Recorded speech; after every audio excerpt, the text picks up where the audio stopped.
So in the last couple of videos, we've looked at product differentiation, horizontally and vertically. And one of the things I found most fascinating about product differentiation is how the degree of product differentiation interacts with the prices that we can charge and with the price cost margins that we can achieve. So in essence, the more differentiated you are, the higher price cost margins, and therefore the higher profitability is. And so in this video, we're going to look at pricing and product decisions and see how they interact, and take these as starting points for what's called the generic strategies by Michael Porter. At Harvard Business School, he identified 3 generic strategies that can be used to create a defendable position and outperform competitors in a specific industry.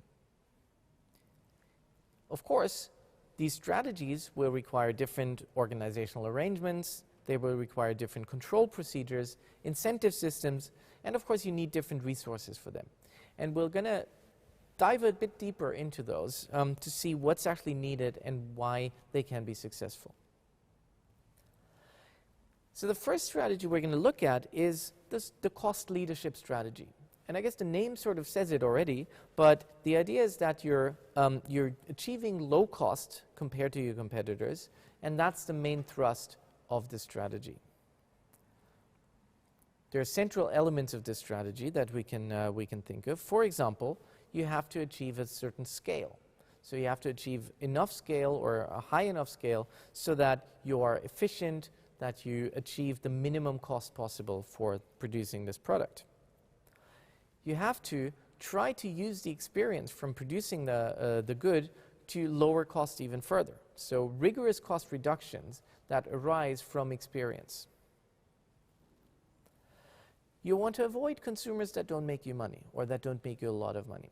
In other words, if there are consumers that are expensive to acquire and that are not going to end up buying a lot of quantity from you, you don't want them. Okay, so you avoid marginal consumer accounts. You want to minimize costs in areas that basically contribute to overhead and not to the main production of the product. So areas like R&D, service, sales force, advertising are all things that you can try to save money, or that you would try to save money if you follow a cost leadership strategy. And you combine this cost leadership strategy with aggressive pricing. So you can actually achieve the market share to get efficient scale facilities, to acquire enough experience to reduce costs even further, and so on. So again, we see that your product strategy is closely related to the pricing strategy in the cost leadership generic strategy.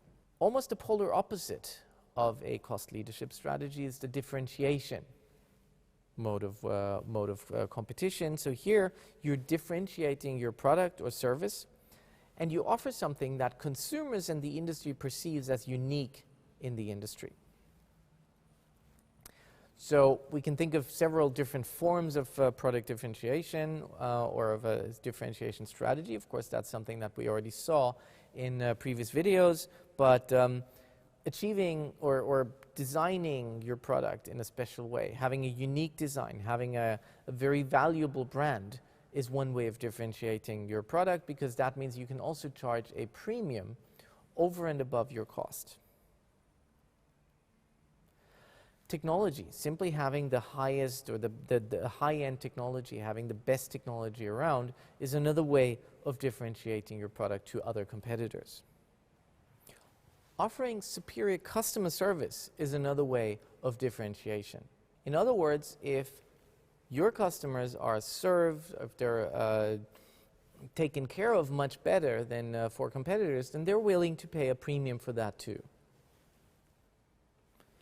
Having a widespread dealer network or having a very efficient dealer network is another way of product differentiation here. So dealer networks basically mean reducing the transport cost. So if consumers will not have to travel very far, then that's going to be something that they're willing to pay a premium for as well. Of course, product differentiation often does not take place in just one dimension. It takes place along multiple dimensions. And it's often incompatible with charging low prices or with achieving high market shares. In other words, consumers might actually place a value on the exclusivity that they have by buying one particular product. Now, a third strategy tries to combine the best of these both worlds, of cost leadership and of differentiation. And we call this the focus strategy. Here we focus on one particular buyer group or segment or product line or geographic market, simply by focusing on that one and ignoring the rest of the market. Why? How can that be efficient? Well, it can be efficient if you serve that narrow strategic group more effectively or more efficiently than other competitors. So you're simply taking one part of the market, you're going to say, these are my consumers, and these consumers are the ones that I'm going to serve in the optimal way possible. So within that niche, you can achieve lower cost, or you can achieve more differentiation with regard to that particular niche. Okay? You're not trying to serve the entire market, but just focus on one market segment, and within that market segment, you can again choose either cost leadership or product differentiation. So in this video, we've looked at 3 generic strategies: cost leadership, differentiation, and focus. And we saw that all 3 are strategies for sustaining profitability, for making profits and outperforming your competitors. Of course, these were very generic, very stark strategies. And in the next video, we're going to look at possibilities of combining the two and actually look at some more nuances of that. So stay tuned.